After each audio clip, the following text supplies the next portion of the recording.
13-year-old Eliza Cole is by far one of the most inspirational people I've met in a very long time. 9 months ago, on her birthday, she tells me that she found out she had cancer. And on Tuesday, she found out that she beat it. So her Kilbourne area neighbors came out to celebrate her in a way that's sure to make your heart swell. It really meant a lot to me that everyone came out just to wish me congratulations. She goes to our church. We've been worshiping there together for a really, really long time, and we're just so excited that she's finally beat cancer, and it's been hard for her, and we're just so excited we want to celebrate that. It's been a hard 9 months, but I'm so thankful that I'm done with it. It's great to be able to celebrate something like this at a time like this. We needed some joy, and it was great to be able to do that. I was surprised at how many cars. I was not surprised at how much love that would be shown. I just think it's amazing how through all of this hard times, about all of this sickness spreading, we're just so willing to get together and support a kid who has beat cancer. She's so sweet.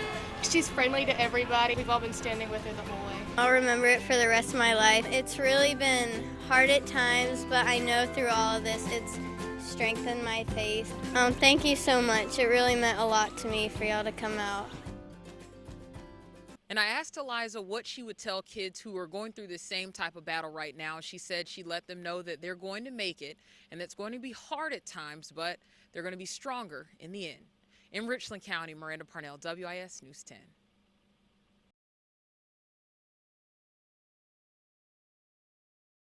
I thought he was going to be okay, but I want y'all to know my baby, he's strong. He got shot in his heart. And he ran and found his mama. He told me he got shot.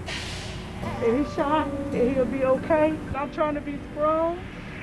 And I want y'all to pray for Dante.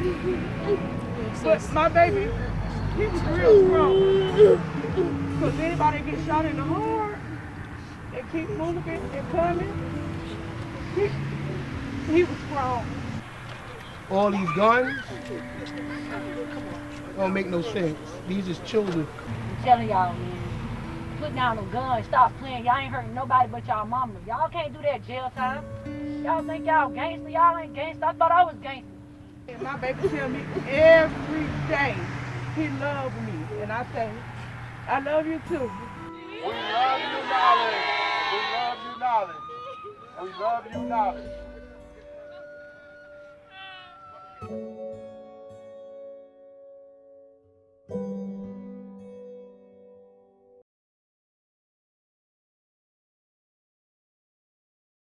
We often hear about things being defined as racially charged or racially tinged, but we're going to call what happened in this Zoom meetup for exactly what it was. It was racist. In the video we're about to show you, we've had to edit out the audio because it was too explicit for us to air.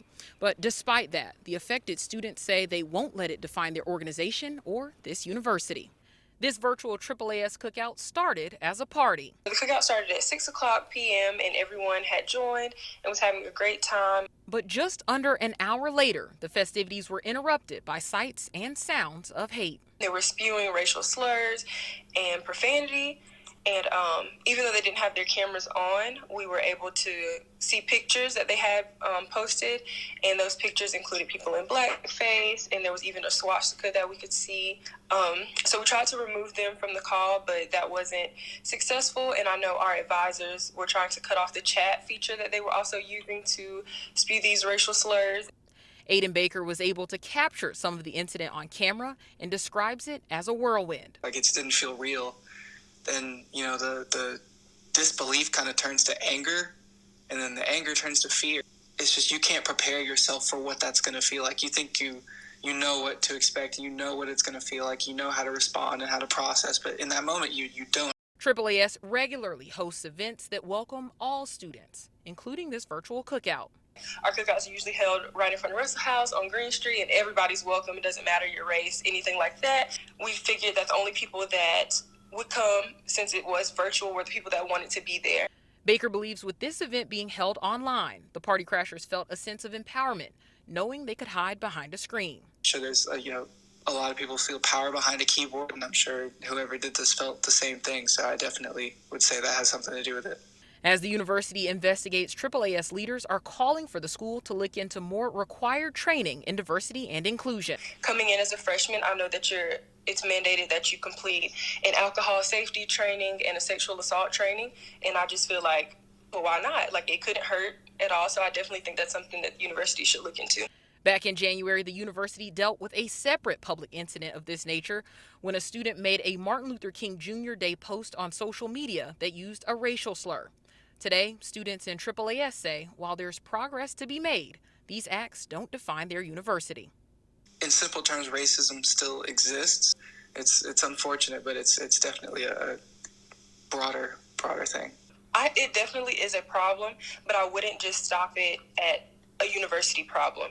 I think it's a statewide problem. I think it's a countrywide problem. So it's something that's much bigger than our university. And we want to speak to the resiliency of those students. They said they still wanted to stick with their goal of ending the school year on a positive note. So after that incident occurred, they made a separate Zoom meetup and continued to hold their virtual cookout hate-free. In Columbia, Miranda Parnell, WIS News 10.